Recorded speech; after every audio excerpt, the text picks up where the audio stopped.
ونعوذ بالله من شرور أنفسنا ومن سيئات أعمالنا من يهده الله فلا مضل له ومن يضلل فلا هادي له ونشهد أن لا إله إلا الله وحده لا شريك له ونشهد أن سيدنا وسندنا ونبينا وكريمنا وشفيعنا ومولانا محمد بارك وسلم تسليما كثيرا كثيرا. أما بعد فأعوذ بالله من الشيطان الرجيم. بسم الله الرحمن الرحيم. يا أيها الذين آمنوا استعينوا بالصبر والصلاة إن الله مع الصابرين ولا تقولوا لمن يقتل في سبيل الله أموات بل أحياء ولكن لا تشعرون. ولنبلونكم بشيء من الخوف والجوع ونقص من الأموال والأنفس والثمرات وبشر الصابرين الذين إذا أصابتهم مصيبة قالوا إنا لله وإنا إليه راجعون. وقال تعالى في عظمته النبي الكريم في الكلام المجيد في شان حبيبه إن الله وملائكته يصلون على النبي يا أيها الذين آمنوا صلوا عليه وسلموا تسليما. اللهم صل على محمد وعلى آل محمد بارك وسلم. صلاة وسلام عليك يا رسول الله. الصلاة والسلام عليك يا حبيب الله. قابل احترام حضراتن اکرام، یہ اللہ رب العالمین کا یہ احسان و کرم ہے. اللہ تعالیٰ اپنے شکر گزار بندوں میں ہم کو اور آپ کو شامل فرمائے کہ آپ حضرات نے اپنے اوقات کی قربانیاں دے کر اس مجلس کا اہتمام کیا اور اس مجلس کو رونقیں بخشی ہے. حقیقت میں اللہ تبارک و تعالیٰ کیا بڑا احسان و عظیم ہے. اللہ تبارک و تعالیٰ آپ حضرات کی اور ہمارے اس محفل کو اپنی بارگاہ پر قبول فرمائے. احادیث کے اندر میں آتا ہے کہ روئے زمین پر حق کی نسبتوں کی محفلیں جب یاد الہی کی اور یاد دین کی نسبتوں پر قائم ہوتی ہے تو اللہ تبارک و تعالیٰ عرش الہی کے حدیث پاک کے مفہوم کے مطابق میں کہ آسمان والوں کو وہ زمین کے وہ مجلسیں جو اللہ کی نسبت اور اس کے محبوب کی نسبت پر قائم ہوتی ہے اتنی منور اتنی نورانی ہوتی ہے کہ زمین والوں کو آسمان پر جیسے تارے چمکتے ہوئے نظر آتے ہیں. آسمان والی نورانی مخلوق کو یہ زمین کے جس حصے پر یہ محفل منعقد ہو وہ زمین کے حصے اور محفلوں کے سجانے والے ایسے منور اور چمکتے ہوئے نظر آئیں گے. اللہ تبارک و تعالیٰ وہ نورانیت کی خیرات ہم کو اور آپ کو اپنے کرم سے عطا فرمائیں. اس موقع پر ہمارا اور آپ کا یہاں پر جمع ہونا اور اس محفل کا منعقد کیا جانا، اس محفل میں شرکت کرنا ہم اور آپ اچھی طرح سے جانتے ہیں کہ یاد حسین سیدنا امام حسین علیہ السلام کی شہادت اور آپ کی نسبت پر ہوا ہے. اب سوال یہ پیدا ہوتا ہے کہ یہ محفلوں کا انعقاد اور اس محفلوں سے اللہ تعالیٰ کی خوشنودی کا کوئی نظام یا قرآن و حدیث کے ذریعے سے ان محفلوں کا انعقاد اور محرم الحرام کے ان واقعات ابھی اس کے ذریعے سے امت کے لیے کچھ عبرت کا سامان، کیونکہ مجبل انداز کے اندر میں اللہ تبارک و تعالیٰ نے قرآن پاک کو نازل فرما دیا. قرآن پاک وہ عظیم کتاب ہے کہ جس کو اللہ تبارک و تعالیٰ نے قیامت تک کے لیے ہدایت کا ذریعہ بنایا. ذالک الکتاب لا ریب فیہ ھدی للمتقین، کہ قیامت تک آنے والی انسانیت کے لیے، حالانکہ ظاہری طور پر نزول قرآن کا زمانہ اعلان نبوت کے بعد صرف 23 سال کا ہے، اس 23 سال کے اندر میں اللہ تبارک و تعالیٰ نے قرآن پاک کو نازل فرما دیا. لیکن قرآن پاک کے وہ 23 سال میں جس کو اللہ نے نازل فرمایا وہ 13 کروڑ برس نہیں بلکہ لامتناہی قیامت تک کے لیے انسانیت کے لیے ہدایت کا مکمل سامان اللہ نے قرآن مجید کے اندر میں رکھا ہے. تو سوال یہ پیدا ہوگا کہ 10,000 برس کے بعد نبی قرآن پاک کا فیض اور قرآن پاک کے ذریعے سے انسانیت کو ہدایت کیسے ملے گی، تو یقینی بات ہے کہ اس کے لیے کوئی دوسری کتاب کی ضرورت نہیں، کسی دوسرے نبی کی اور رسول کی ضرورت نہیں ہے، اور کوئی دوسرے اور نظام کی ضرورت نہیں ہے، بلکہ اللہ تبارک و تعالیٰ نے اسی قرآن پاک کے اندر میں ہر زمانے کے لیے ہدایت کا مکمل سامان رکھ دیا۔ اب ضرورت اس بات کی ہے کہ اس زمانے کے اندر میں انسان اس قرآن پاک کو حقیقت کے ساتھ، اس قرآن پاک کو اللہ کی کتاب سمجھ کر اس سے ہدایت اور اس سے روشنی کو حاصل کرنے کی کوشش کرے۔ مکمل قیامت تک کے لیے اللہ تبارک و تعالیٰ نے قرآن مجید کو ہدایت کی کتاب بنا دیا، اس لیے وہ سارے احکامات اور سارا وہ رخ اور سارے وہ حقائق کے نظام اللہ تبارک و تعالیٰ نے گویا کہ سمندروں کو کوزے میں بند کر کے قرآن پاک کی صورت میں اللہ تعالیٰ نے اپنے محبوب کے ذریعے سے اس قرآن پاک کو مکمل فرما کر ہمارے اور آپ کے حوالے فرما دیا ہے۔ اب سوال یہ پیدا ہوتا ہے کہ رہبری کے لیے ہم کو کہاں دیکھنا پڑے گا، کہاں سے رہبری حاصل کرنی پڑے گی؟ تو کوئی اور نئی چیز کی ضرورت نہیں ہے، بلکہ خلاصے کے درجے میں قرآن پاک ہی ہماری رہبری کے لیے کافی ہے۔ چنانچہ قرآن مجید کے اندر میں اللہ تبارک و تعالیٰ نے خاص طور پر سال کے 12 مہینوں میں 4 مہینوں کو حرمت والے مہینے قرار دیا، حرمت والے مہینے قرار دیا۔ 3 مہینے تو لگاتار ہے، رمضان المبارک، ذی قعدہ، ذی الحجہ، اور 14واں مہینہ وہ رجب المرجب کا ہے۔ ان 4 مہینوں کو اللہ تبارک و تعالیٰ نے بڑی حرمت والے اور عظمت والے مہینے بنایا۔ اس کی وجہ بعد کے زمانوں کے اندر میں محسوس ہوئی کہ رمضان کا مہینہ روزوں کی فرضیت کی وجہ سے عظمت کا مہینہ ہے، اور امت کے لیے دین کے دینے کا نظام ہے، تقوی کے دینے کا نظام اور روزوں کے نظام کا امت کو قیامت تک کے لیے حکم کے دینے کا مہینہ۔ ذی قعدہ کی بھی حکمتیں ہیں، اور ذی الحجہ کی حکمت یہ ہے کہ حج کو اللہ تعالیٰ نے فرض کیا، اور اس حج کے مہینے کے اندر میں قیامت تک کے لیے انسانیت کو اپنے علاقوں اور اپنے ملکوں سے نکل کر حج کے عنوان پر کعبۃ اللہ اور مکہ مدینہ اور مکے کو پہنچاتا ہے، اور حاجی حج کے لیے جا کر یہ سفر کرتے ہیں، اور یہ سلسلہ قیامت تک چلتا رہے گا۔ یہ گویا کہ وہ چکی ہے جس کے ذریعے سے ہدایت کا اور نور کا آٹا نکلتا رہے گا حج کی صورت میں۔ اب سوال یہ پیدا ہوتا ہے کہ محرم الحرام کی حرمت کی فضیلت کی وجہ کیا تھی؟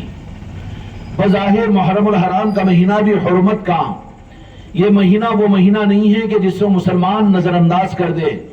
حقیقت میں قیامت تک کے لیے، بلکہ میرے آقا کے دنیا سے پردہ فرمانے کے بعد جب تک یہ امت کے لیے کسی معاملے اور حق قرآن کو حاصل کرنے کے لیے جب تک محرم اور محرم کا پیغام اس امت کو یاد ہوگا، اور اس محرم کے مہینے کی یاد امت میں زندہ رہے گی، اور محرم کے ساتھ امت جڑی ہوئی ہوگی، حقیقت میں دین حق امت کے ساتھ اور انسانیت کو ملتا رہے گا۔ یوں سمجھ لیجئے کہ اس محرم الحرام کا علماء اور مفتیان اکرام سے آپ معلوم کر لیجئے، آپ بھی جانتے ہوں گے کہ حرمت والے مہینوں کے اندر محرم الحرام کا مہینہ بھی ہے، اور اس کی حرمت اور اس کی عظمت صرف اس امت مصطفیٰ کے لیے نہیں، بلکہ اس امت کو اصل محرم کا فیض دینے کے لیے اللہ نے سابقہ کے اوپر بھی محرم الحرام کی حرمت کو اور اس کی فضیلت کو، ان کی عظمتوں کو سابقہ کے اوپر بھی ظاہر کیا۔ یہ انتظام تھا قیامت تک کے لیے امت محمدیہ کے لیے۔ محرم کا مہینہ بھلائے جانے کا مہینہ نہیں ہے، محرم کا مہینہ کوئی رسم و رواج کا مہینہ نہیں ہے، محرم کا مہینہ کوئی اور مقاصد کا مہینہ نہیں ہے، بلکہ حقیقت میں اسلام کی سچی شناخت اور پہچان کا مہینہ اگر 12 مہینے کے اندر میں ہے تو وہ محرم الحرام کا مہینہ ہے۔ اس لیے اسلامی جنتری کی جو شروعات ہوتی ہے، احمد سونا تو پیچھے جا کے سو بیٹھا، سامنے نہیں جاؤ، منہ دھو کے آؤ، پیچھے سو، پیچھے بیٹھو۔ محرم الحرام کا مہینہ حرمت کا مہینہ ہے، اسی لیے اسلامی کیلنڈر کا پہلا مہینہ جو مقرر ہوا وہ محرم الحرام کا مہینہ ہے۔ اور یہی وجہ نہیں، بلکہ اگر محرم الحرام کی حرمت اور اس سے ہم کو کیا فائدہ حاصل ہونا چاہیے، قرآن میں جس کی حرمت بیان کی گئی ہو، اور میرے آقا نے محرم الحرام کے سارے نظاموں کو اپنے اشاروں اور کنایوں کے ساتھ میں احادیث سے مستقل نقل فرمایا ہو، اور اللہ تبارک و تعالیٰ نے محرم الحرام کو امت کے لیے نصیحت کا مہینہ بنایا ہو، یہ کتنی محرومی کی بات ہوگی کہ امت محرم الحرام کو بھلا دے. حقیقت میں امت اگر محرم کو بھلاتی ہے تو دین حق کو بھلاتی ہے. دین کو نہیں بھلائے گی. رمضان سے دین یاد رہے گا اور قربانی کے ذریعے سے دین یاد رہے گا اور زکوٰۃ کے ذریعے سے دین یاد رہے گا, نماز کے ذریعے سے دین یاد رہے گا, حج کے ذریعے سے یاد رہے گا. لیکن دین کا حق یاد کرنے کا, انتظام کرنے کا جو خدا کا نظام ہے, اور جس مہینے کو حق دین کے ظاہر کرنے اور امت کو دینے کا مہینہ خدا نے اور رب نے جو متعین فرمایا, کان کھول کر سن لیجئے میرے بھائیوں, وہ محرم الحرام کا مہینہ ہے. دین کا حق سمجھ میں آنے کا یا سمجھنے کا رب کا بنایا ہوا نظام کے مطابق اور دین کے دیے ہوئے نظام کے مطابق میں محرم کو اگر یہ امت بھلا دے تو دین کو نہیں بھلائے گی, لیکن یہ ضرور ہوگا کہ دین کے حق کو یہ بھلا دے گی. اور دین کا حق جب امت بھلا دیتی ہے تو پھر نتیجے کے اعتبار سے میرے دوستوں, میرے بھائیوں, دین رسم بن کر رہ جاتا ہے. کیا بن کر رہ جاتا ہے؟ رسم بن کر رہ جاتا ہے, غرض کی چیز بن کر رہ جاتی ہے. جیسے جسم ہو اس کے اندر میں روح نہ ہو. جسم تو ہوگا, یہ پیر صاحب کا جنازہ ہے, یہ فلاں آدمی کا جنازہ ہے, فلاں آدمی کا جسم ہے, یہ جسم خاکی ہے, وہ مردہ ہے. مردہ کوئی کام کا نہیں ہوگا. کیوں کہ کیا فرق ہوا کہ روح نکل چکی ہے. ایسے ہی اسلام کی روح کے سمجھنے کے لیے رب نے جو انتظام کیا اور میرے مصطفیٰ نے جو نظام امت کو قیامت تک دین کے حق اور دین کی روح کے سمجھنے اور لینے کے لیے اور دینے کے لیے جس مہینے کو اللہ تبارک و تعالیٰ نے متعین فرمایا, وہ محرم الحرام کا مہینہ ہے. کون سا مہینہ؟ اس روح والے مہینے کو جو دین کی روح ہے. دین تو اور مہینوں سے بھی اور اعمال سے بھی پہچانا جائے گا. حج ہوتا ہے تو دین پہچانا جاتا ہے, رمضان کے روزے ہوتے ہیں تو دین پہچانا جاتا ہے, اذانیں ہوتی ہے تو دین پہچانا جاتا ہے. جہاں اذانیں ہوتی ہو تو سمجھ میں آتا ہے کہ مسلمانوں کی بستیاں ہے. نماز سے, زکوٰۃ سے, حج سے, اعمال سے دین پہچانا جائے گا. لیکن دین اور دین کا ایک حق الگ ہے. دین کا ایک حق الگ ہے. دین کے حق کے امت کو پہچاننے کے لیے اور امت کو حاصل کرنے کے لیے رمضان سے دین ملے گا, بقر عید سے دین ملے گا, رجب سے دین ملے گا, ذی قعدہ سے دین ملے گا. لیکن سن لیجئے میرے بھائیوں, اللہ کرے کہ یہ بات ہم کو اور آپ کو, ساری امت کو سمجھ میں آ جائے. دین کا بے شک دین قابل قدر ہے, لیکن وہ دین جس میں روح ہو, روح دین ہو, دین سارا موجود ہو, روح غائب ہو جائے. سمجھنے کے لیے بہت آسان کہتا ہوں, منافقین کے پاس میں سارا دین تھا کہ نہیں تھا؟ مسجد نبوی میں باجماعت نماز پڑھا کرتے تھے, پڑھتے تھے کہ نہیں؟ روزے اور زکوٰۃ اور حج ان کے پاس میں تھا. اس سے اور آگے بڑھو تو پھر محرم ہی کے سمجھنے کے لیے, محرم کی چوکھٹ پر تم لوگ آئے ہوئے ہو, یاد حسین کی مجلس کے قائم کرنے کے لیے میں مبارکباد دیتا ہوں ان محلے والوں کو کہ ایسے ماحول میں جبکہ حق کو بھلانے کے لیے سب کچھ کو تو یاد کیا جا رہا ہے لیکن حق کو بھلا دیا گیا. حالانکہ 1500 سالہ تاریخ اسلام کی کبھی کسی صدی میں محرم کو نہیں بھلایا گیا. جس زمانے میں, جس علاقے میں اور جو لوگوں نے محرم کو بھلایا انہوں نے حق کو بھلایا ہے اور حق ان سے دور ہو گیا ہے.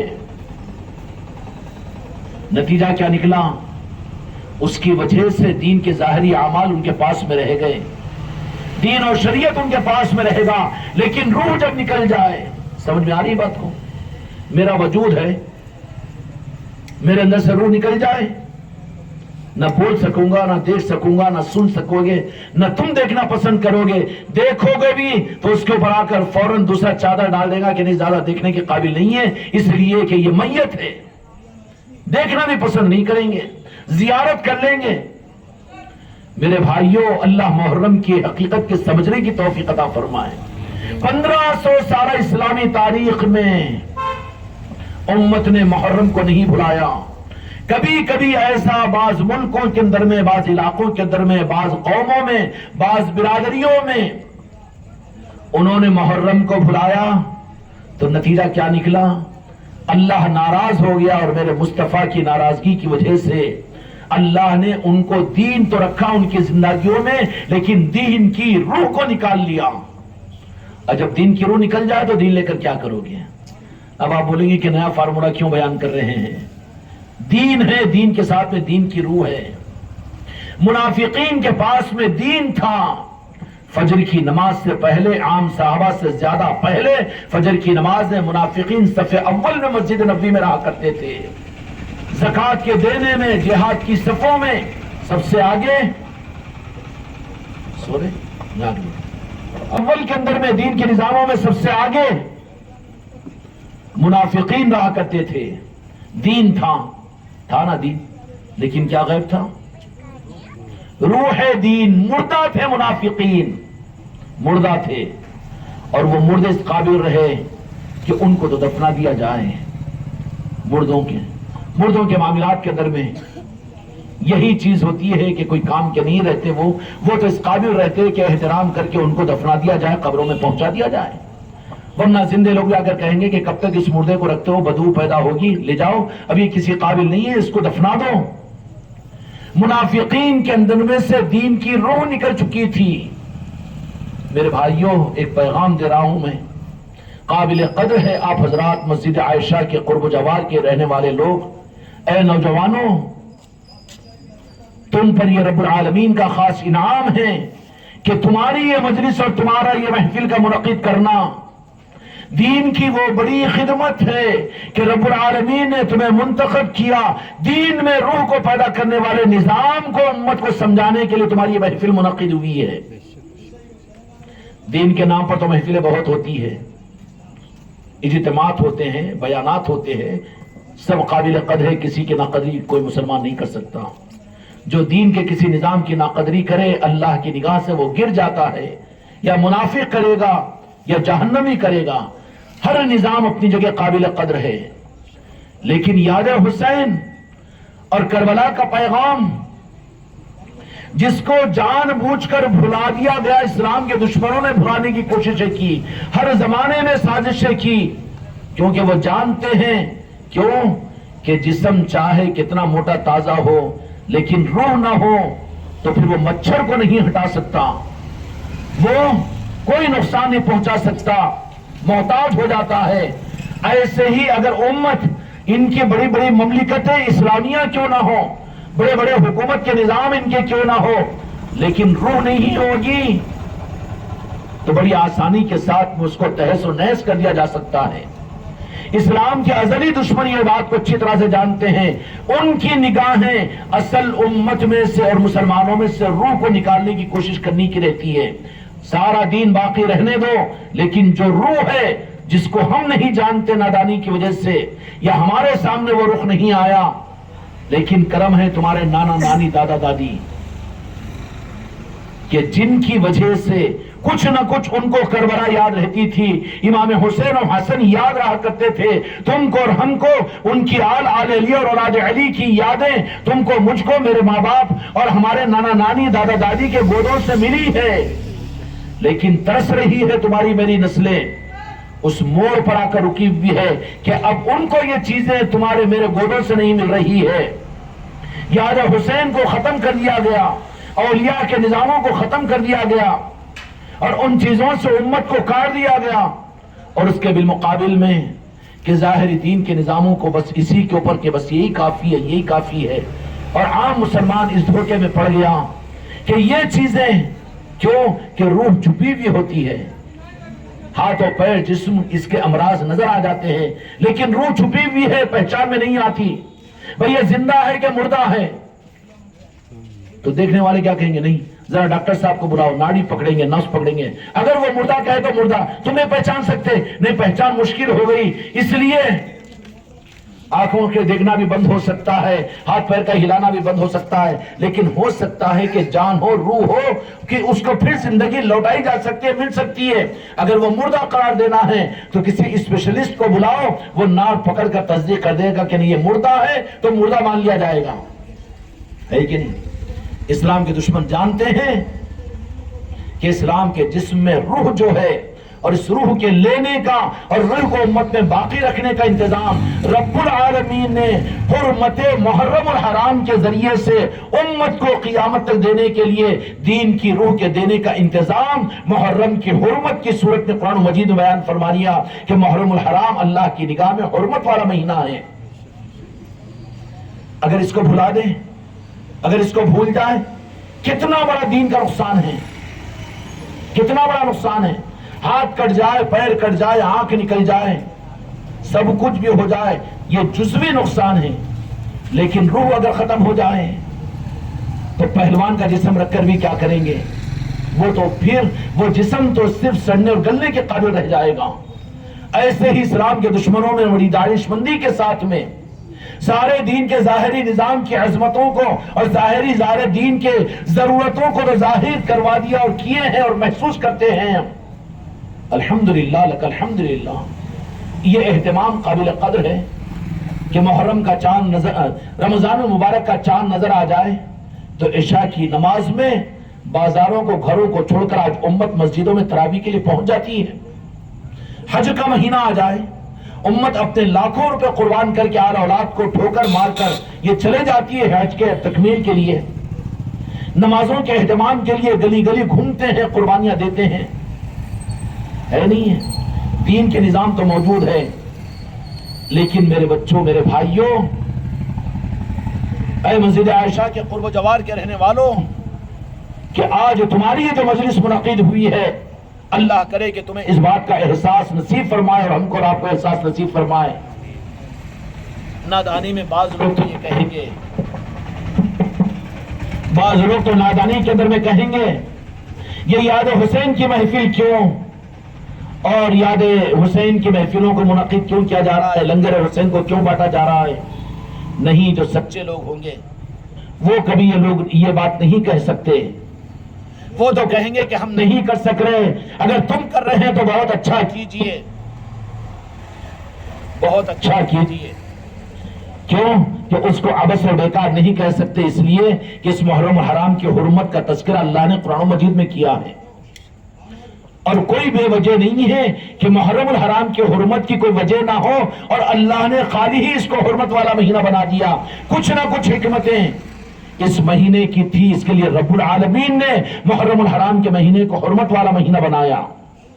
سمجھ میں آگی بات؟ اور محرم الحرام کی حرمت امت کو بہت مختصر الفاظ میں، تاکہ تم سے زیادہ مجھ کو سمجھ میں آ جائے، محرم الحرام قیامت تک کے لیے امت کو اسلام کے جسم کے اندر میں روح کے موجود رہنے اور داخل ہونے کے لیے روح کے لینے اور روح کے پیدا کرنے کا مہینہ محرم کا مہینہ بنایا۔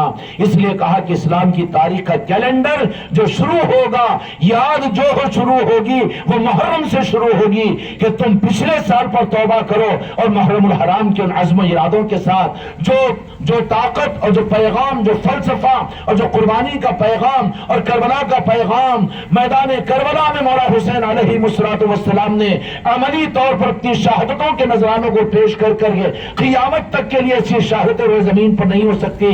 تاریخ انسانیت عاجز ہے ایسی شہادتوں کی مثال پیش کر کے امت کو ایک پیغام دیا۔ تو اس امت کا اس پیغام کربلا کو بھلا دینا کتنا بڑا خیانت کا معاملہ ہے، اور کتنا بڑا نقصان، کتنا بڑا المیہ ہے۔ یہ کربلا کا پیغام اور محرم الحرام کا یہ نظام جو خدا کی طرف سے طے کیا گیا ہے، جس سے حق ملتا ہے دین کا، اس کو بھلا دینا اپنی نسلوں کو جہنم کے راستے پر ڈالنے کے مترادف ہے۔ رمضان کو یاد رکھنا مبارک ہو، نمازوں کو یاد رکھنا مبارک ہو، حج کو یاد رکھنا مبارک ہو، سنت و شریعت پر عمل کرنا مبارک ہو، لیکن یاد رکھنا کہ ظاہری دین کے ساتھ میں بھی دو جہاں کے مالک میرے آقا محمد رسول اللہ صلی اللہ علیہ وسلم نے ارشاد فرمایا کہ سارے اعمال کے ساتھ میں اگر عناد اور بغض علی ہوگا تو بغض علی کے ساتھ میں کوئی شخص جنت میں داخل ہو نہیں سکتا۔ ہو سکتا ہے کہ سارا دین کا نظام ہمارے پاس میں ہو، لیکن ہم جہنم میں جا سکتے ہیں۔ ہاں جا سکتے ہیں، اس لیے کہ میرے آقا نے فرمایا کہ بغض علی کے ساتھ میں کوئی جنت میں داخل نہیں ہو سکتا۔ جنت میں نہیں جائے گا تو کہاں جائے گا؟ جہنم میں جائے گا. بغض علی کے ساتھ میں جنت میں نہیں جا سکتا.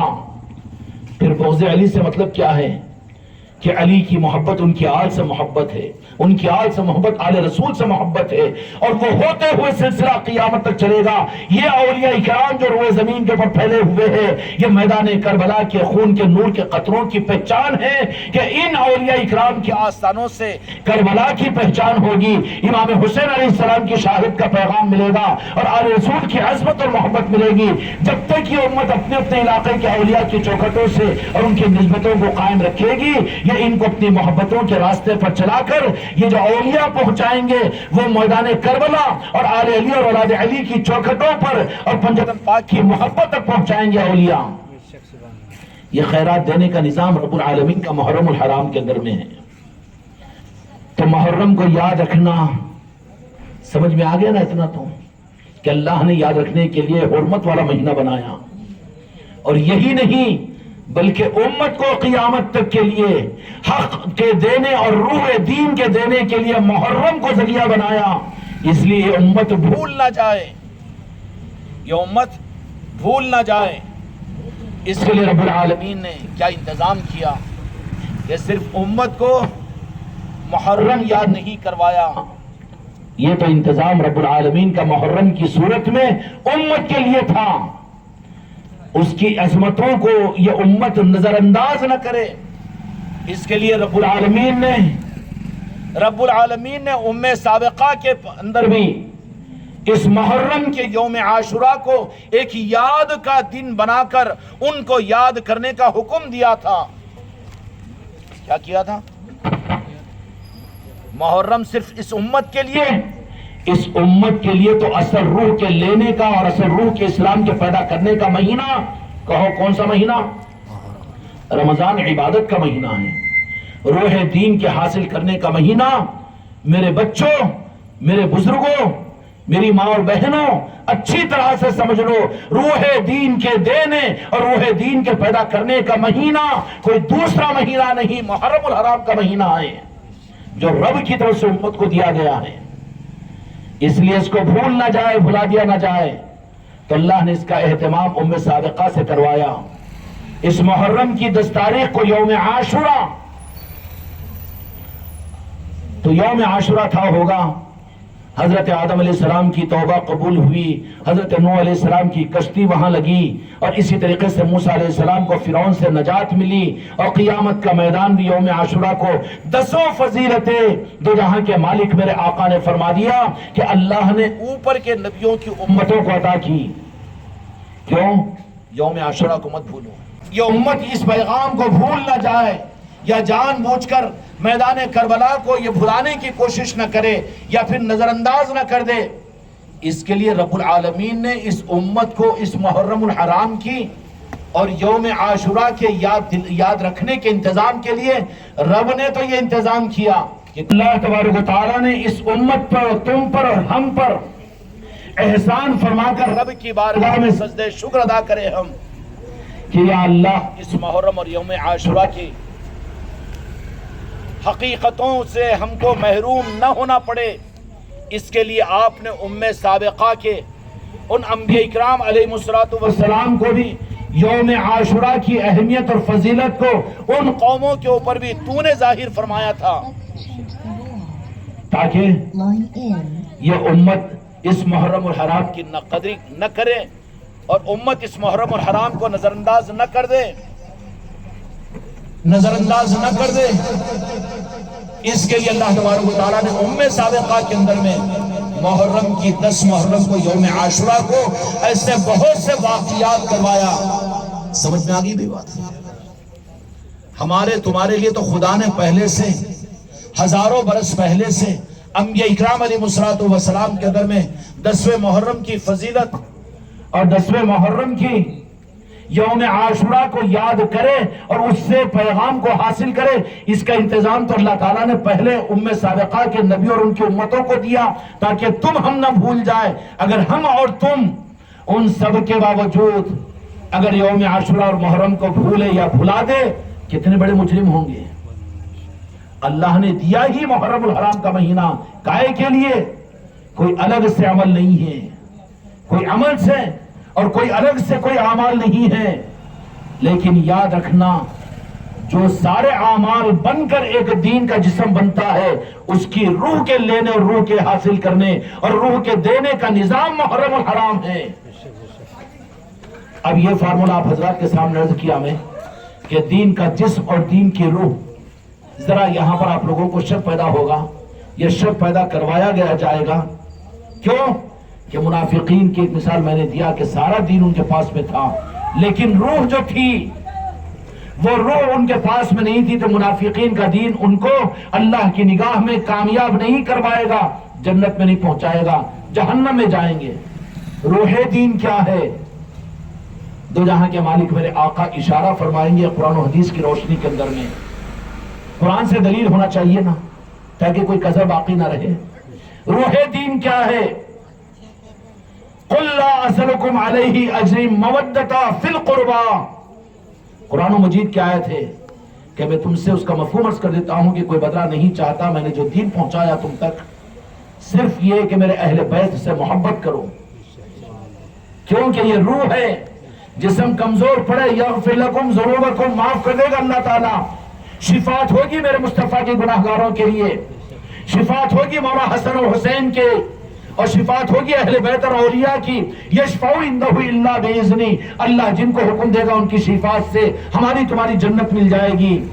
لیکن خبردار، قل لا اسألکم علیہ اجر مودۃ فی القربى، میں تم سے کوئی بدلہ نہیں چاہتا، لیکن نہیں بھولنا میرے دین کی روح میرے اہل بیت کی محبت ہے۔ میرے بچوں، آپ حضرات نے یہ محفل سجائی، یہ اس اندھیرے کے ماحول کے اندر میں ایک روشنی کی کرن ہے۔ ہر گھر میں یاد حسین ہونی چاہیے، اور یہ کوئی نئی چیز نہیں، یہ نئی چیز نہیں۔ آپ نے علماء سے ان حدیث پاک کو سنا ہوگا، کسی ایسے زمانے میں جس کا مفہوم یہ ہے کہ جب مردہ سنتوں کو چھوڑ دیا جائے، سنتیں مردہ تو نہیں ہوتی، وہ تو زندگیاں دینے والی ہوتی ہیں سنتیں، لیکن وہ سنت جو زمانے کے اندر میں عام طور پر لوگوں میں نہیں ہے، اس سنت کو زندہ کرنا 100 شہیدوں سے زیادہ ثواب ہے کہ نہیں ہے صحیح سے پاس؟ تو پھر وہ جو پورے دین میں روح کو پیدا کرتی ہے، اس کی یاد اپنے گھروں میں کرنا، یاد حسین کی محفلوں کا، اپنے مسجدوں میں یاد حسین کا ہونا، اور اپنی خانقاہوں میں، اپنے مدارس میں، اور اپنے گلی کے نکڑوں پر، اور اپنے چوراستوں کے اوپر، اپنے گھروں کے اندر میں یاد حسین کی محفلوں کا ہونا، یہ روح دین کے لینے کا ذریعہ ہے۔ یہ کوئی اضافے کی چیز نہیں ہے، یہ نہیں ہے کہ یہ نئی چیز ہے، بلکہ بات یہ ہے کہ جو چیز 1500 سالہ تاریخ میں، تاریخ کو کون پڑھے، کہاں واقف ہو، کہاں خامخواہ میں تم کو الجھاؤ، لیکن تم اپنے گھرانوں کے بڑے بزرگوں کے اوپر نظر ڈالو تو محرم کا اہتمام ہوتا تھا کہ نہیں ہوتا تھا؟ یاد حسین ہوتی تھی کہ نہیں ہوتی تھی؟ آل علی اور اولاد علی کی یادیں کی جاتی تھی کہ نہیں کی جاتی تھی؟ پنجتن پاک کی یادیں ہوتی تھی کہ نہیں ہوتی تھی؟ جو چیز ہوتی ہوئی آئی تھی اس کا چھوڑنا جرم ہے، جب چھوٹ گئی ہو تو اس کو زندہ کرنا 100 شہیدوں کا ثواب دلائے گا۔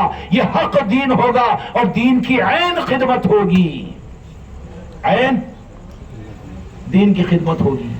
اور کوئی اس اصل دین کی خدمت کو عبث اور بیکار اور گمراہی اور شرک و بدعت اگر کہے تو کوئی ہمارا ایمان والا بھائی تو نہیں کہہ سکتا۔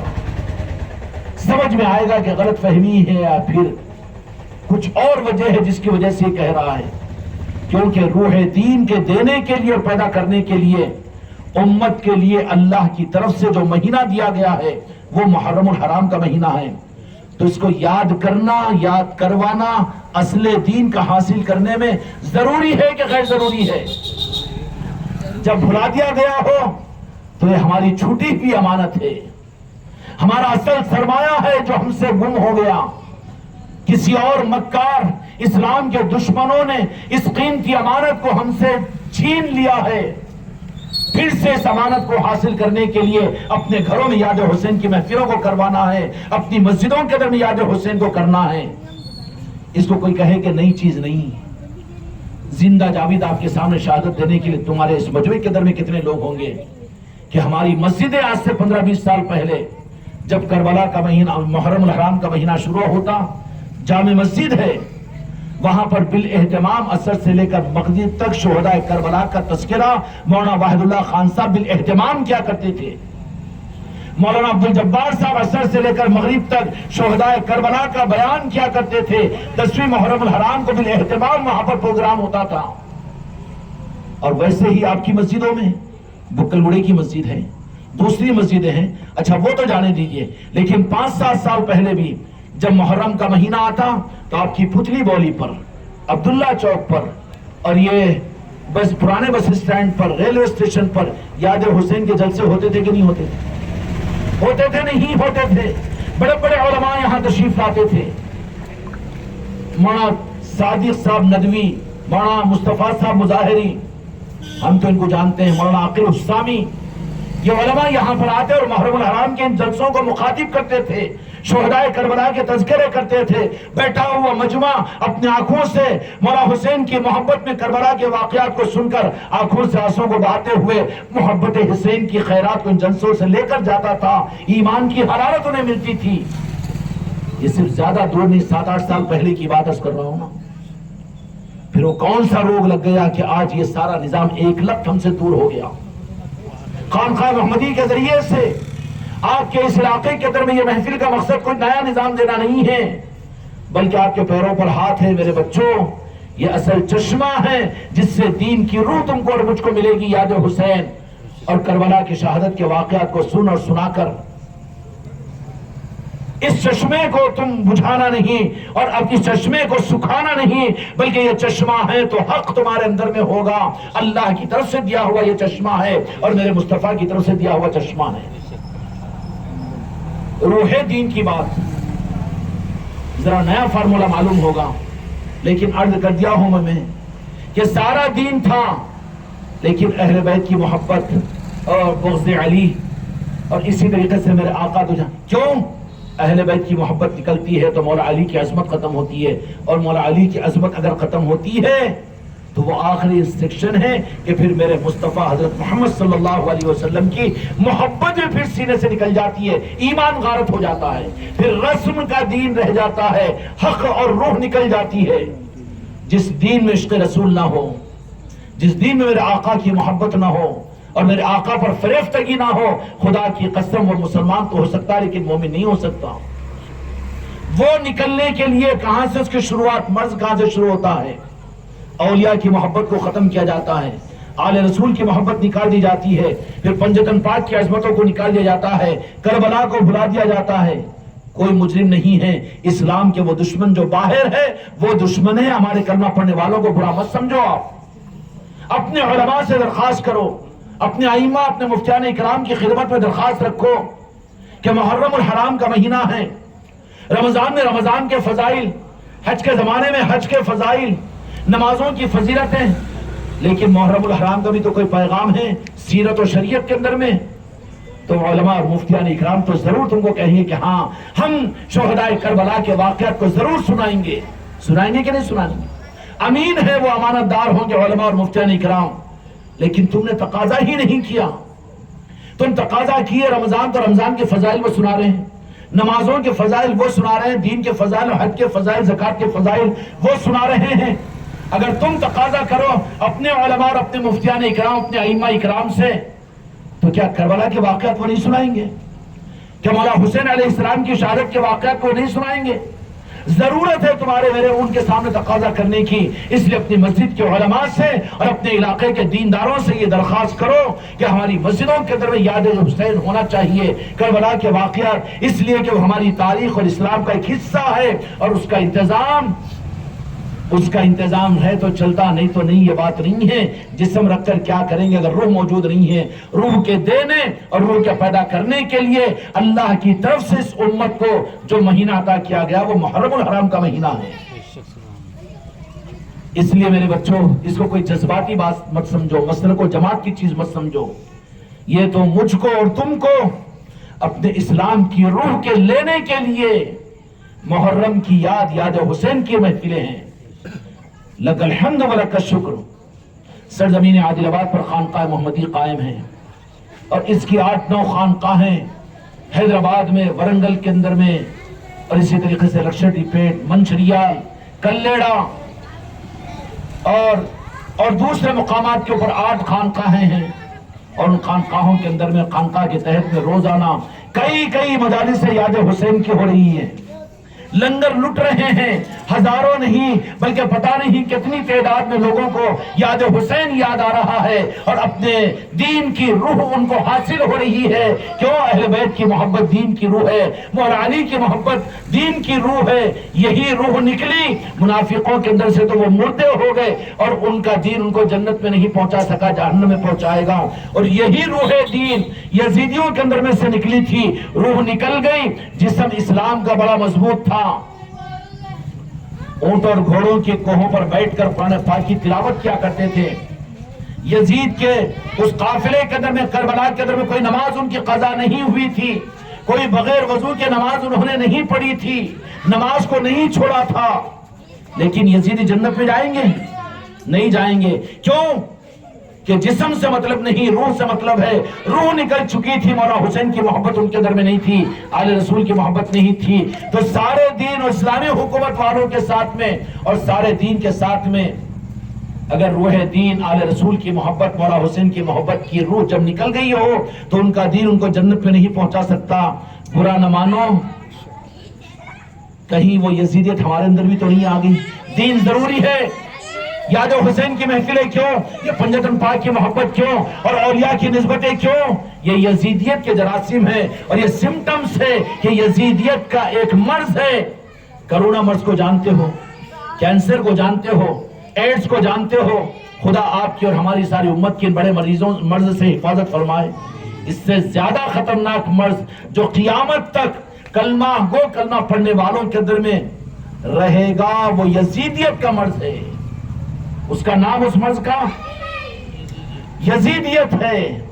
محسوس نہیں ہوگا، محسوس کرنا پڑے گا، ڈیٹیکٹ کرانا پڑے گا، چیک اپ کروانا پڑے گا، اسپیشلسٹ کے پاس جانا پڑے گا، اپنے ہاتھ کو ہاتھ میں دینا پڑے گا، راہ سلوک کے راستوں پر منزلوں پر چلنا پڑے گا، تب کہیں جا کر اپنے یزیدیت کے مرض کی رپورٹ ہم کو ملے گی۔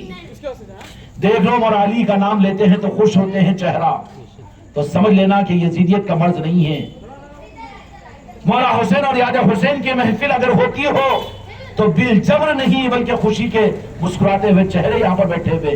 میرے بچے دن بھر کی تھکان اپنے کاموں میں ہوں گے، لیکن آج ان کے چہروں پر آپ نظر ڈال کر دیکھیے، یہاں پر بور اور مجبور ہو کر نہیں بیٹھے، بلکہ ابتدا میں تھی ہوگی سستی، لیکن جب سنے ہیں اللہ تم کو مبارک کرے ایمان کی یہ حلاوت، اور خدا تمہیں اسلام کی حقیقی روح عطا کرے، اہل بیت کی محبت تمہارے اندر عطا کرے، اور تم میں سے ہر ایک کے گھر پر یاد حسین اور اہل بیت کی محبت کی مجلس قائم ہو۔ میرے بچوں، یزیدیوں کے پاس میں سب کچھ تھا، سارا دین تھا، سنت اور شریعت کے سارے نظام تھے، لیکن روح نکل چکی تھی۔ کیا تھی روح؟ کیا نہ بے نمازی تھے یزیدی؟ بالکل نہیں، کوئی بات نہیں۔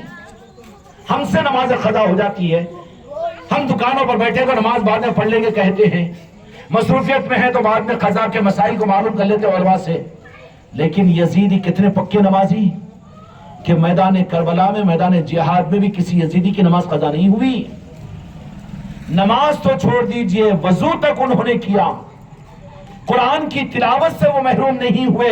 اتنے پکے دیندار، اتنے پکے شریعت پر چلنے والے، لیکن روح نکل گئی تھی۔ روح کیا تھی؟ میرے بچوں، میرے بھائیوں، اللہ تم میں سے اور مجھ کو، ہر ایک کو پیغام ساری انسانیت کے لیے ہے۔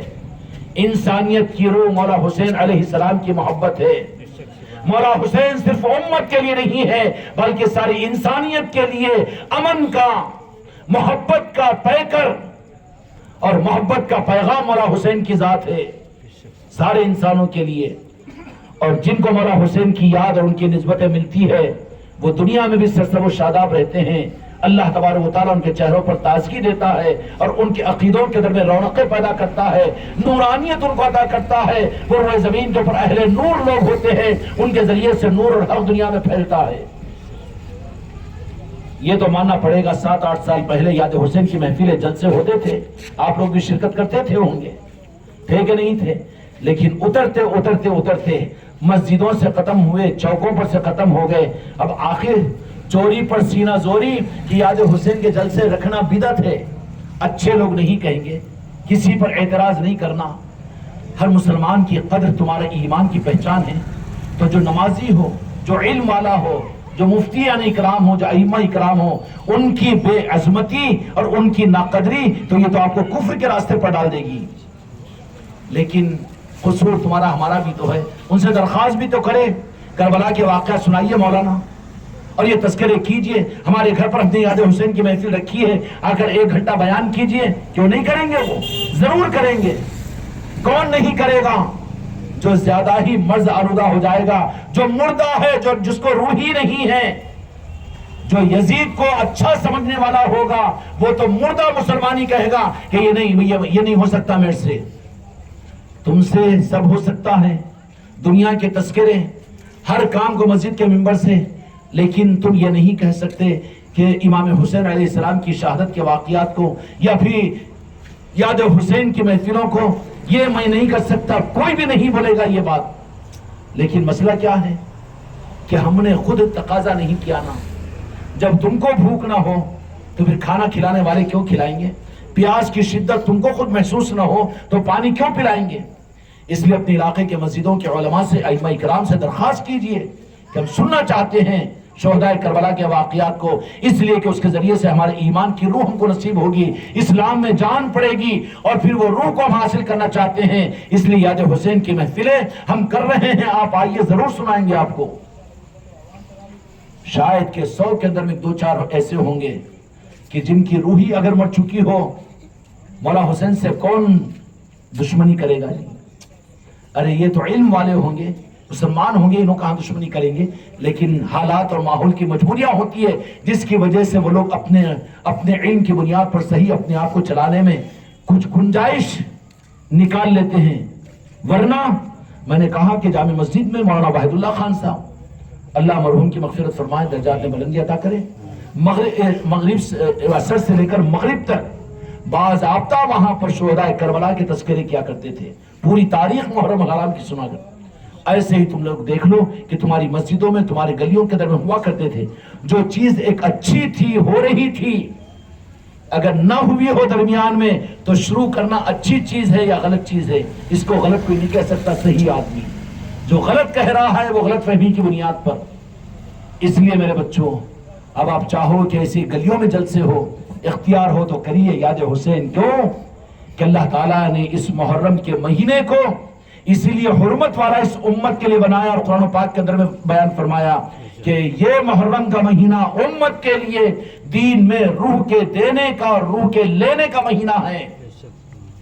اسلام ملے گا اور مہینوں سے، لیکن اس اسلام میں جو روح پیدا ہوگی، جو دین اور جو اسلام کے اندر میں روحانیت آئے گی، وہ اس محرم کے مہینے سے. اور اس کا ذریعہ کس کو بنایا؟ پورے مہینے کے اندر میں ایک دن یوم عاشورہ کا، یوم عاشورہ سے مراد 10ویں محرم نا. سابقہ کے اندر اس کو متبرک اور عظمت والا بنایا، اتنا عظمت والا کہ سابقہ یوم عاشورہ کا روزہ رکھا کرتے تھے یہود و نصارہ. میرے آقا جب مدینہ منورہ میں داخل ہوئے تو دیکھا کہ یہودیوں نے 10 یوم عاشورہ کا روزہ رکھ رہے ہیں. تو کہا کہ کیوں رکھتے ہو؟ تو کہا کہ یہ دن پہ حضرت موسیٰ علیہ السلام کو فتح ملی اور یہ ہوا، یہ انبیاء کا. تو کہا کہ ان انبیاء کی فتوحات کی وجہ سے تم روزہ رکھتے ہو، تو میں تو اپنی امت کے لیے اس دن کے اندر میں کچھ اور پیغام دیکھ رہا ہوں. میں زیادہ حقدار ہوں کہ ایک روزہ نہیں بلکہ 2 روزے رکھوں گا یوم عاشورہ کے، 9 یا 10 یا 10 اور 11. تو میرے آقا نے یوم عاشورہ کو 10ویں محرم کو امت کو بھلایا نہیں بلکہ زیادہ یاد کروایا ہے. تو پھر میرے آقا کا کلمہ پڑھنے والے اس یوم عاشورہ کو بھلائیں گے کیسے؟ مقصد کیا تھا؟ کیوں یاد کروایا میرے مصطفیٰ نے؟ واقعات کربلا کے ہونے کے بعد، اس سے پہلے میرے آقا نے امت کو 10ویں محرم کی ہونے والی شہادت مولا حسین کی اطلاع مدینے میں صحابہ کو دے چکے تھے. البدایہ و نہایا اور حدیث کی ساری کتابوں کے اندر میں، بخاری اور مسلم کے اندر بھی ساری احادیث کی کتابوں میں مل جائے گا آپ کو کہ میرے آقا نے امام حسین علیہ السلام کی شہادت کا تذکرہ صحابہ کے سامنے فرما چکے تھے. اور کربلا کو یاد کرنا یہ بدعت نہیں ہے بلکہ میرے مصطفیٰ کی سنت ہے.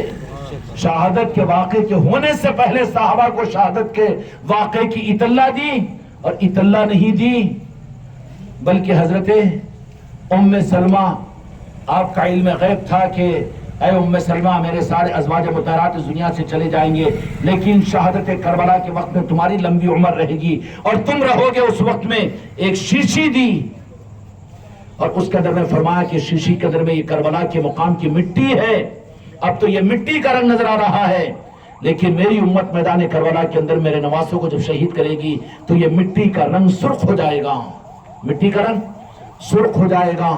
اس وقت سمجھ لینا کہ میرے نواسے شہید ہو چکے ہیں میدان کربلا میں۔ یہ ام سلمہ رضی اللہ عنہا کے پاس میں امانت رکھائی، اور اس کو صحابہ کرام جانتے تھے کہ 10 محرم یوم عاشورہ کو کلمہ گو مسلمان نواسے رسول کو میدان کربلا میں شہید کریں گے۔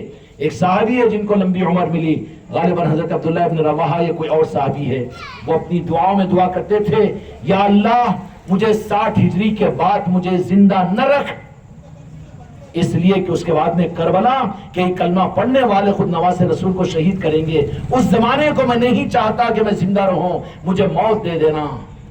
صحابہ نے یاد رکھا، صحابہ کی سنت ثابت ہوئی کربلا کو یاد رکھنا، یاد حسین کو یاد رکھنا۔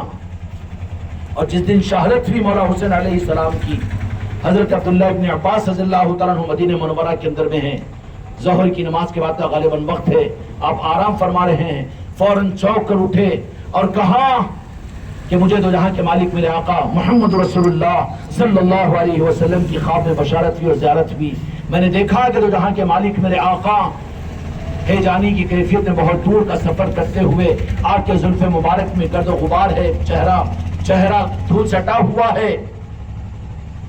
تو میں نے کہا کہ یا رسول اللہ آپ کہاں سے اتنی ایسی حالت میں تشریف لا رہے ہیں؟ تو کہا کہ میدان کربلا سے آ رہا ہوں اور وہاں کے اس خون کو جمع کر کے ساتھ لے کر جا رہا ہوں کہ میری امت نے میرے نواسوں کو کربلا میں شہید کیا ہے۔ حضرت عبداللہ ابن عباس رضی اللہ عنہ مدینہ منورہ کے اندر میں اعلان کیا کہ کربلا میں نواسے رسول شہید ہو چکے ہیں، یاد کیا کہ نہیں مدینے والوں نے؟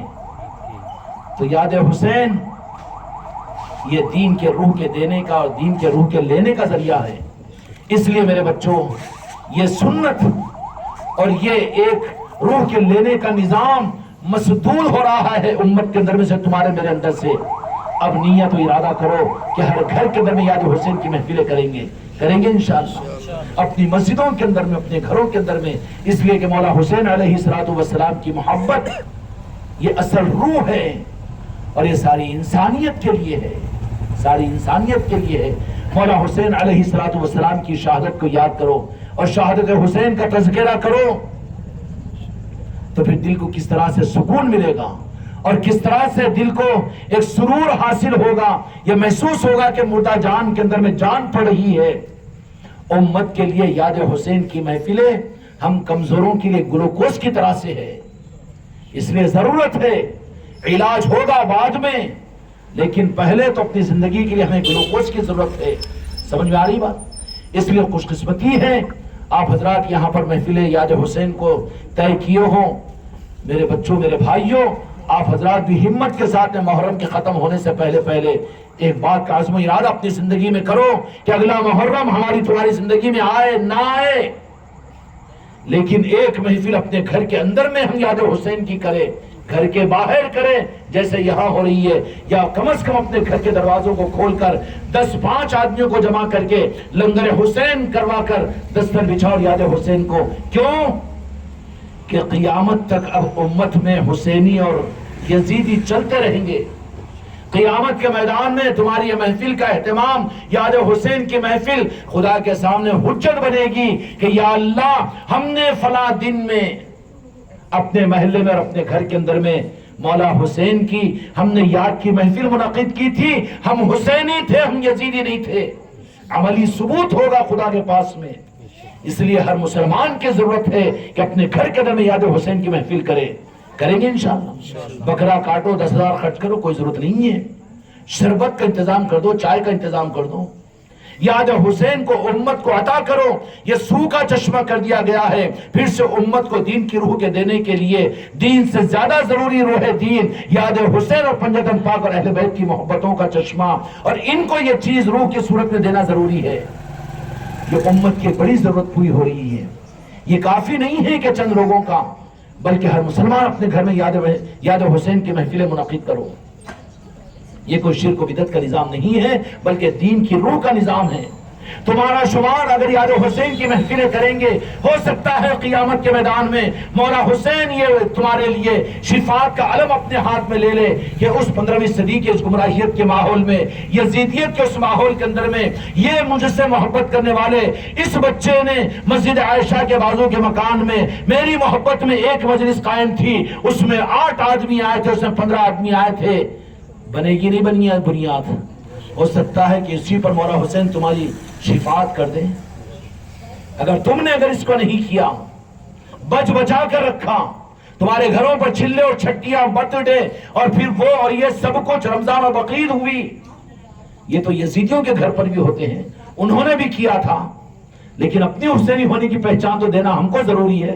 نہیں سب مل کے کر لیے نہیں چلتا، بلکہ ہم میں سے ہر ایک اپنے گھر پر 5-10 آدمیوں کو بلاؤ، مولا حسین کا تذکرہ کرو، منقبتیں پڑھو، یاد حسین کرو، اور وہیں پر شربت اور چائے پیو اور دعا کر لو۔ تو یہ تمہاری محفل کا ہونا تمہارے قیامت کے میدان میں اپنے حسینی ہونے کی دلیل بنے گی کہ ہم یزیدی نہیں تھے، نواز رسول کو نعوذ باللہ شہید کرنے والوں میں یزیدی ہم نہیں تھے، بلکہ ہم تو مولا حسین سے محبت کرنے والے میں تھے۔ چاہتے کو نہیں چاہتے ہو مولا حسین سے محبت کرنے والوں میں قیامت کے میدان میں ہم شامل ہو؟ جو چاہتے ہو اپنے گھروں کے اندر یاد حسین کی محفلیں کرو۔ پریشان مت ہو کہ کون کریں گے، اپنے علاقے کے علماء سے، اپنے علاقے کے مفتیان اکرام سے درخواست کرو، آدھا گھنٹہ اور 1 گھنٹہ ہمارے گھر میں آج یاد حسین کی محفل ہے، آپ آ کر یاد حسین اور کربلا کے واقعات سنائیے، وہ سنا دیں گے۔ اگر نہیں ہو سک رہا ہے تو خانقاہ محمدی آپ کی خانقاہ محمدی ہے، وہاں کے ذمہ داروں کے پاس تقاضا رکھو، وہ آئیں گے 1 گھنٹے کے لیے تمہارے گھر میں یاد حسین کی محفل کر کے۔ تمہارے وہ محسن ہیں جو قیامت کے میدان میں تمہیں ایک عنوان ملے گا کہ تم یزیدیوں میں شامل نہیں ہوگے، بلکہ مولا حسین علیہ السلام اپنی محبت کرنے والوں میں تمہیں شامل ہونے کی سند قیامت کے میدان میں، جہاں پر کسی کی شفاعت کام نہیں آئے گی، اہل بیت کی شفاعت کے ذریعے سے ہو سکتا ہے کہ تمہاری نجات کا سامان بنے۔ اس لیے خانقاہ محمدی والوں کو اگر کروانا چاہتے ہو تو ان کے پاس بھی کرلا دو۔ یہ محفلیں روزانہ چل رہی ہے، اگر زیادہ لوگ ہوں گے تو ظہر میں ہوگی، فجر میں ہوگی اور عشاء میں ہوگی۔ کل ظہر کی نماز کے بعد میں کب ہے، کہاں ہے؟ رکشہ کالونی میں قادر بھائی کے مکان پر ظہر کے بعد میں یاد حسین کی محفل ہے، اور مغرب کی نماز میں یاد حسین، ان کے شہزادے مولا حسین علیہ السلام کے شہزادے کون ہیں؟ سید امام زین العابدین رضی اللہ تعالیٰ عنہ۔ اپنوں سے ہم واقف نہیں ہیں، کتنا دور ہو گئے حق کے نظاموں سے۔ اللہ پھر سے امت کو اپنوں کی طرف میں لوٹنے کی توفیق عطا فرمائے، حق کی طرف آنے کی توفیق عطا فرمائے، اسلام کی روح کے حاصل کرنے کی توفیق عطا فرمائے۔ مولا حسین علیہ السلام کے شہزادے اور کربلا کے امین، اور امت کے لیے قیامت تک کے لیے طریقت کی جڑ، اصل جڑ سیدنا امام زین العابدین رضی اللہ تعالیٰ عنہ ہیں۔ کربلا کے سارے واقعات کو اپنے نظروں سے چشمدید گواہ کی صورت میں امت کو کربلا کے حقائق جو معلوم ہوئے وہ امام زین العابدین رضی اللہ تعالیٰ عنہ کی وجہ سے، ورنہ یزیدی تو جہاں گواہ چھپا دیتے تھے، جو اپنے کالے کرتوت تھے اس کو ظاہر کرنے کی ہمت تھی ان میں۔ جس وقت میں سید سجاد یزید کے دربار میں پہنچے امام زین العابدین رضی اللہ تعالیٰ عنہ، کہا کہ یزید تجھے حق نہیں ہے اشہد ان محمد رسول اللہ کہنے کا، اس لیے کہ جس نبی کو اپنا نبی تسلیم کرتا ہے تو نے ان کے نواسوں کو شہید کیا میدان کربلا میں۔ جرأت ہوتی ہے شہزادوں کے اندر میں، کیونکہ روح ہوتی ہے، جسم لاغر بھی ہو لیکن روح ہو تو اپنی جگہ ذرا اچھلے گا تو صحیح نا۔ پہلوان کا 5 کنٹل کا جسم ہے، روح ہی نہیں ہے، مکھی بھی نہیں ہٹا سکتا نا، مردہ جسم لے کر کیا کریں گے؟ روح اصل ہے دین کی، روح اہل بیت کی محبت ہے، مولا حسین کی محبت ہے، آل رسول کی محبت ہے۔ یہ چشمہ ہے جو خانقاہ محمدی سے جاری ہو رہا ہے۔ وہاں کی محفلوں میں آپ حضرات بھی آؤ اور اپنے گھروں کے اندر محفلوں کو رکھو اور اپنے بچوں کے ساتھ اور اپنے دوست احباب کے ساتھ وہاں کی محفلوں میں شریک ہو۔ کوئی یہ مسلک و جماعت کا نظام نہیں ہے، بلکہ پوری امت کے لیے پیغام ہے جو اسلام کے سر روح کو دینے کا نظام ہے خانقاہ محمدی کا۔ خانقاہ آپ کی ہے، وہاں پر آنا شروع کرو آپ۔ روزانہ کے لنگروں کا نظام بھی ہے، روزانہ کے محفلوں کا نظام بھی ہے، اور کوئی آنے والوں کو سب قدر کرنے والے ہوں گے، کوئی گھور کر دیکھنے والے نہیں ہوں گے۔ خانقاہ محمدی جانتے ہو نا بیٹا کہاں ہے خانقاہ محمدی؟ اجنبیت تو نہیں ہے، پوری دنیا جان رہی ہے اس وقت میں۔ کینیڈا کے اندر میں خانقاہ محمدی کا پیغام چل رہا ہے، یوگانڈا میں چل رہا ہے، دوسرے ملکوں کے اندر میں چل رہا ہے، دوسرے صوبوں کے اندر میں چل رہا ہے۔ میرے بچوں، تم تو اس سرزمین کے پیدا ہونے والے ہو، عادل آباد والوں، اس خانقاہ محمدی کے چشمے سے ایسا نہ ہو کہ سمندر میں کھڑے ہو کر پیاس سے ترس کر مر جائیں۔ اس لیے آپ لوگ روزانہ کسی نہ کسی نماز میں خانقاہ محمدی عادل آباد کو آیا کرو۔ ہر اتوار کو مرکزی مجلس وہاں پر ہوتی ہے، سال کے 12 مہینے روزانہ پہنچا کیجئے۔ روزانہ مغرب میں وہاں پر چائے کا لنگر ہوتا ہے، عشاء کے بعد میں لنگر چلتا ہے، اور روزانہ مغرب کے بعد سے عشاء تک تعلیمات کا نظام۔ یہ نہیں کہ کوئی ہفتے میں کوئی مہینے میں نہیں، بلکہ روزانہ کا یہ نظام ہے۔ دکانیں تمہاری روزانہ چلے، تمہارے گھر کے باورچی خانہ روزانہ چلے، اور دینی نظاموں کے اندر میں جمعہ کو جمعہ، ہفتے کو ہفتہ، اتوار کو اتوار نہیں۔ دین کا نظام تو یہ خون کے رگوں کا نظام ہے، روح کا نظام ہے۔ روح کو ہر رونگٹے کے ساتھ میں نسبت ضروری ہے تو وہ زندہ ہے، ورنہ مردہ ہو جائے گا۔ ہوگا کہ نہیں ہوگا؟ اس لیے یہ نظام بھی سال کے 12 مہینے روزانہ خانقاہ محمدی کے اندر میں چلتا ہے۔ آپ حضرات بھی وہاں کی مجلسوں میں آیا کرو، کریں گے انشاءاللہ۔ یزید کے دربار میں پہنچے سید سجاد، کل کو ان کی شہادت کا دن ہے۔ ہاں، اسلام کی تاریخ، جو مردہ تھے، جن میں اہل بیت کی محبت نہیں تھی، انہوں نے کیا کیا؟ انہوں نے اسلام کے چمن کے گلوں کو توڑنے کی، مسوڑنے کی کوشش کی ہے۔ تاریخ اسلام اس بات پر 10 محرم الحرام میں ابھی ہم فارغ نہیں ہوئے مولا حسین کی شہادت کو یہ مناتے ہوئے۔ کل نظام آباد میں محفل ہوئی تھی، دھرم آباد کے اندر میں ہم خود بھی گئے تھے، نظام آباد بھی گئے، رات میں 2:45-3 بجے واپس ہوئے ہیں۔ آج یہاں پر ہے، کل ظہر میں وہاں پر، روزانہ یہ نظام چل رہا ہے۔ یہ کون سا ہے؟ یہ روح کا چشمہ ہے جو خانقاہ محمدی کے ذریعے سے امت کو ایک پیغام دیا جا رہا ہے۔ اور ماشاءاللہ اپنے گھروں میں میرے بچے اپنے گھروں کے اندر محفلوں کو سجا کر اپنی نجات کر، اپنی شفاعت کا انتظام کر رہے ہیں قیامت کے میدان میں۔ کرنے والوں کے لیے موقع ہے، کوئی تم میں سے تقاضا آ کر رکھے نہیں تمہارے گھر پہ ہم نہیں کریں گے، یہ خانقاہ محمدی والے نہیں کہیں گے۔ جب یہ دعوت کرے کہ نہیں بریانی پکڑی، بالکل نہیں، بلاؤ، محفل کو کرو، صرف چائے اور پانی پیش کر دو۔ کوئی تم کے اوپر یہ نہیں کہے گا کہ کھانا کیوں نہیں پکائے۔ کھانے پینے کا نظام نہیں ہے یہ تو یاد کا اور روح اسلام کے لینے کا نظام ہے۔ یزید کے دربار میں پہنچے، حکومت اس کی، سب کچھ، لیکن سید سجاد 10 محرم شہادت حسین کو بھی نہیں بھول سکے تھے۔ 18 محرم آ گئی تو شہزادے سیدنا امام زین العابدین رضی اللہ تعالیٰ عنہ کی شہادت کا دن ہے کل۔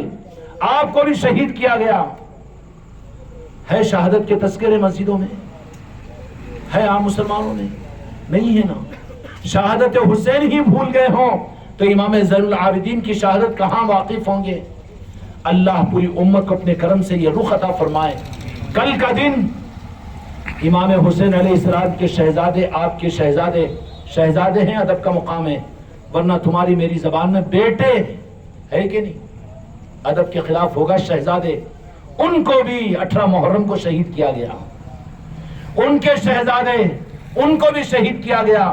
آل رسول کے ائمہ طریقت کو شہادت وراثت میں ملی ہے۔ کیا ملی ہے؟ حکومتیں نہیں، حکومتوں کو تو ٹھوکر مارنے والے ہوتے ہیں۔ ائمہ طریقت کے، سارے طریقت کے ائمہ نے، امام باقر علیہ السلام، امام جعفر علیہ السلام، امام رضا، امام موسیٰ کاظم، یہ ائمہ طریقت میں جو اہل بیت کے، اہل طریقت کے ائمہ ہیں نا، ان سب کو امام حسن علیہ السلام کو زہر دیا گیا، شہید کیا گیا، امام حسین کو شہید کیا گیا، اور امام زین العابدین رضی اللہ تعالیٰ عنہ کو وقت کے مسلمانوں کی حکومت نے ان پر فتوے لگا کر ان کو ہتکڑیاں اور پیر بیڑیاں ڈالی اور جیلوں کے اندر میں رکھا. یہ امام زین العابدین میدان کربلا کے اندر میں وہاں سے فارغ ہونے کے بعد یزید کے دربار میں پہنچے اور پہنچ کر کہا کہ یزید لعین اور لعنتی ہے. کہا کہ کیا کہہ رہے ہو؟ ہاں کہا کہ میں حسین ابن علی کا بیٹا ہوں، یقیناً تو لعنتی اور جہنمی ہے. پشیمان ہوا، سر کو نیچے کیا. دنیا کے جابر اور ظالموں کو ان کے سروں کو نیچے کرنے کی طاقت خدا کی قسم اور علی کے نظام میں ہے، آل رسول کے پاس میں ہوتی ہے، اہل بیت کے محبین کے پاس میں ہوتی ہے. تو کہا کہ کیا چاہتے ہو؟ کہا کہ چاہتے یہ ہیں کہ ہماری بعض تبرکات تیرے پاس میں، تیرے فوجوں نے ہمارے سے چھین لی ہے. تبرکات خانقاہ کے اندر میں وہ اولیاء کی چادروں کا تبرک کیوں؟ ارے تبلے تجھے کیوں تکلیف ہوتی ہے؟ تو کیا جانے تبرکات کے نظام کو؟ سورہ بقرہ کو کھول، تابوت سکینہ کا تذکرہ اللہ نے کیا، اس میں کیا تبرکات تھے؟ انبیاء کے استعمال کیے ہوئے کسی کے نالائن، کسی کا عصا، تبرکات ہوتی ہے. وہ خانقاہ محمدی کے اندر میں اولیاء کے عرس کی محفلیں ہوتی ہیں، ان کی چادر، ان کی تبرکات کی زیارت کروائی جاتی ہے.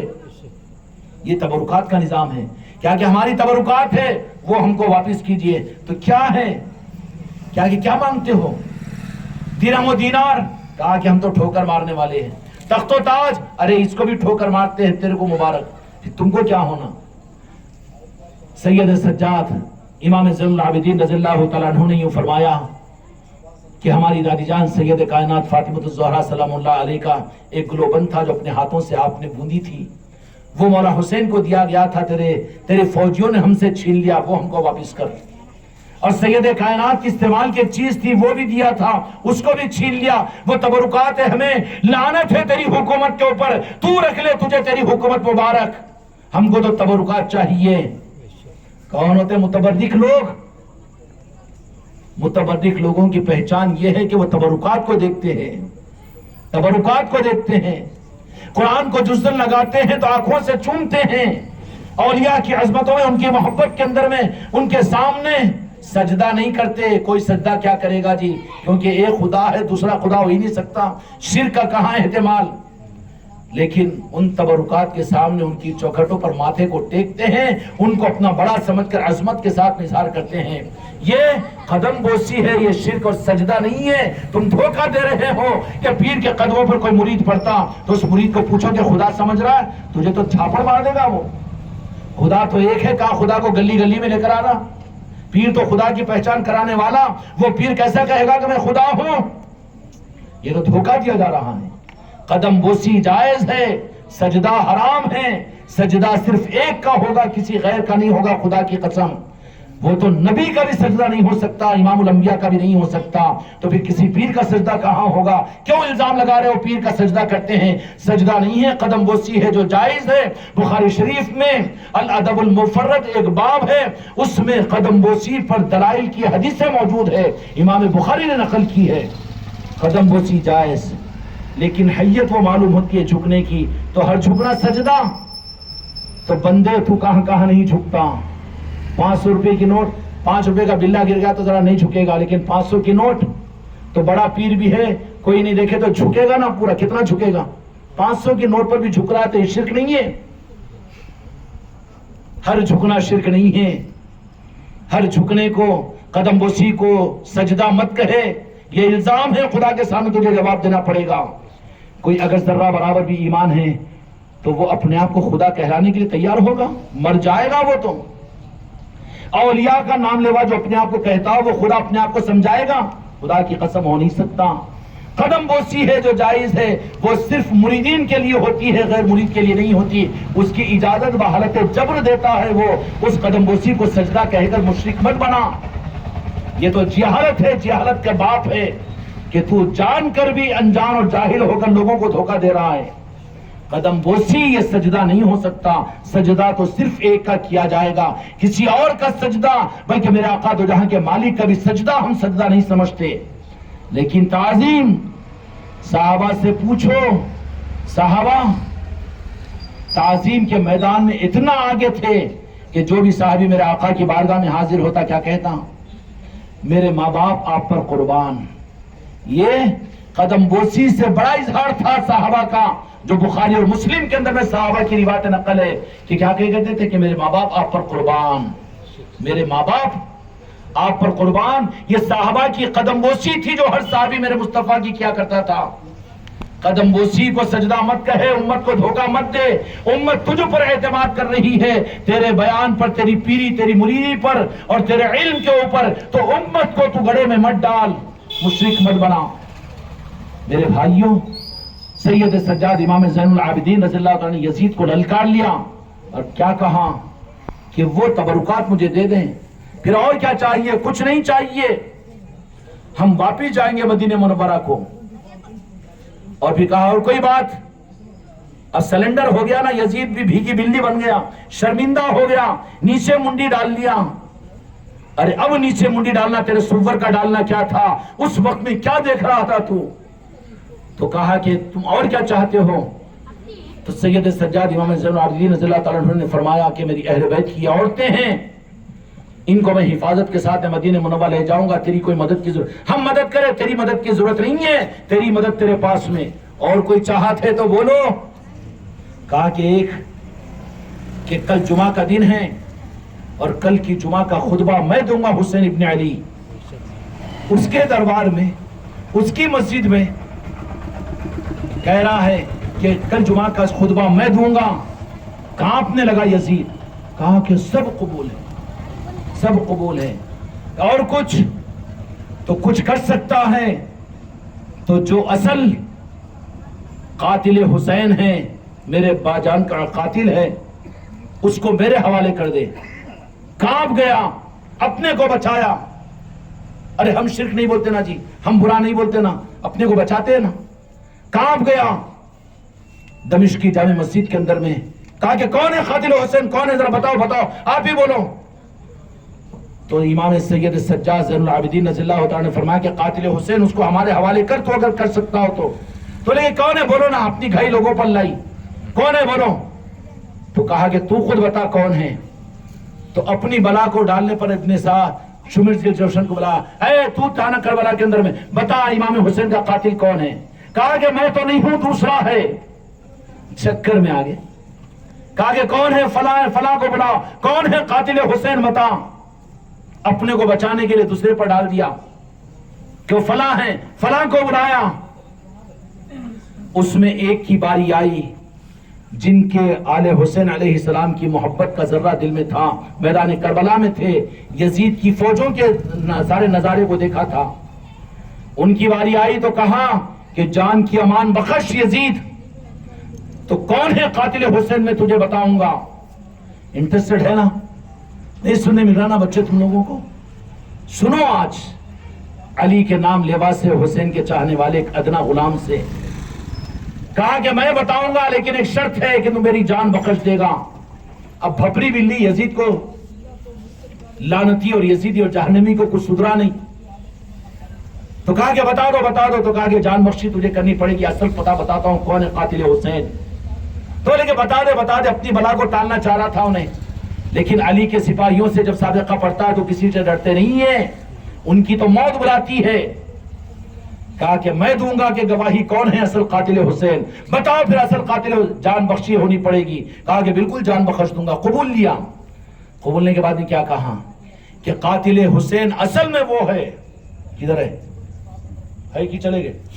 دیکھو ذرا ناڑی اڑی پکڑی، ارے ہے نا، حرکت ہو رہی نا، ارے اتنے سن بچے پریشان ہو جائیں گے کہ زندے کو لا کے بٹھائے کے بازو میں مردوں کو، اب زندے نہیں ملے تو مردے کو لا کے بٹھا دی کیا ہی بول کے، ذرا کھولو سیدھا ٹائٹ بیٹھو۔ ارے میں تم سے زیادہ بوٹا دیکھنے عمر، انہوں بوٹے میرے سے بڑے سے، میرے بڑے بھائی کی عمر کی ہے، یہ بے ادبی تو نہیں کر سکتا۔ تو کیا کہا ان میں سے وہ کہا کہ جان بخشو تو اصل قاتل حسین کو میں بتاؤں گا، بتاؤ کون ہے، لیکن شرط یہ ہے کہ جان بخشی ہو۔ معلوم تھا کبر ہے اور یزیدیت ہے اور اس کے دربار میں ہے۔ کہا کہ اصل قاتل حسین کا پتہ بتاؤں گا، میں دیکھا ہوں، بلکہ بتا دے کون ہے۔ وہ یہ سمجھے کہ شاید کس کو تو بتائے گا، مسئلہ حل ہو جائے گا۔ کہا کہ اصل قاتل حسین نہ شمرز الجوشن ہے، نہ ابن زیاد ہے، نہ فلاں ہے، بلکہ اصل تو وہ ہے جنہوں نے ان کو موقع دیا، جس کے حکم سے پانی بند ہوا، اور جن کے حکم سے کربلا میں مولا حسین کے قافلے کو روکا گیا، اور جس کے حکم سے عہدوں کی لالچ دی گئی، اور جن کو اس کام کے لیے تیار کیا، وہ قاتل حسین اے یزید تو ہے لعنتی جہنمی۔ یہ ہوتے ہیں علی کے سپاہی، وہ ڈرتے نہیں ہیں دنیا سے، جو حق ہے اس کو بول دیتے ہیں۔ کون ہے؟ کہ تو ہے کہ تیری وجہ سے ان سبوں کی جرت آگے بڑھی۔ نماز حسین کی شہید کرنے والوں کی تائید کرنے والے، یا صورت دیکھنے والے، تماشائی بننے والے، یا صرف اور صرف خاموش بیٹھنے والے نہیں ہیں، بلکہ ہمارے خون میں بھی ایمان کا اور حسینیت کے خون کا جوش ہے۔ ہم بھی مولا حسین کی یاد کر کے اپنے آپ کو حسینی قرار دیں گے، کریں گے نا؟ تو اس نے کہا کہ اصل قاتل کون ہے؟ سکتے میں آ گیا یزید۔ پھر کہا کہ تو نے وعدہ کیا ہے جب تک گالم گوٹ کرا کہ اب اس کے اوپر میری عزت ہو گئی۔ اوپر کی نظر تھی یزید کی، یوں دیکھنے والا، اب سور کی طرح سے نظر نیچے ہو گئی۔ اب شرمندگی کی وجہ سے شامی سارے لوگ مسجد کے اندر میں جمع ہو چکے تھے، کوفے کی جامع مسجد میں۔ اب قد بری نظر آ رہی تھی حالات کے اعتبار سے، کہیں بغاوت نہ ہو جائے، تو بھیگی بلی بن گیا یزید پلید۔ کہا کہ جلدی دوسرے ایک شامی عالم کو آگے بڑھ کر تم چلو جلدی نماز پڑھاؤ، خطبہ دو۔ تو مولا امام زین العابدین سید السجاد مشکل سے 28-30 سال کی عمر شریف ہے۔ کہا کہ یزید اپنے وعدے سے مت مکر، کہ تو نے وعدہ کیا کہ جمعہ کی نماز میں پڑھاؤں گا اور خطبہ میں دوں گا۔ شامیوں نے کھڑے ہو کر کہا کہ تو نے یہ وعدہ کیا ہے، وعدہ خلافی مت کر، خطرناک معاملہ ہو جائے گا، بغاوت ہو جائے گی تو تخت بھی تیرا چل جائے گا۔ ارے میرا ٹھیک ہے جاؤ۔ امام زین العابدین